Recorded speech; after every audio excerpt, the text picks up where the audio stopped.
নতুন যে বিল এসছে সেই বিলের মুখ্য যে 4-5টি ধারা রয়েছে যার মাধ্যমে এত বিবাদ চলছে, তার মধ্যে অন্ততপক্ষে মুসলিম বিদ্বেষের কোনো জায়গা নেই।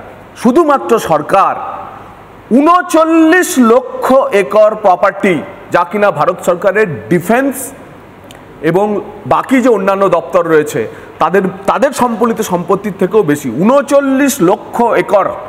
এবং 2013 সালে কংগ্রেসের শেষ আইন আসার পর 21 লক্ষ একর এর মধ্যে সংযুক্ত হয়েছে, এইটা আমার ওইটা আমার সব ওয়াকফ হয়ে। তার আগে ছিল 18 লক্ষ একর এই সম্পত্তির সঠিক ব্যবস্থাপনার জন্য।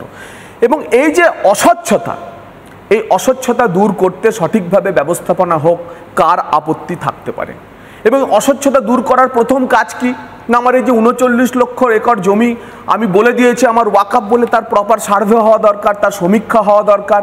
এই সার্ভেতে কেন মুসলিম সমাজের আপত্তি থাকবে?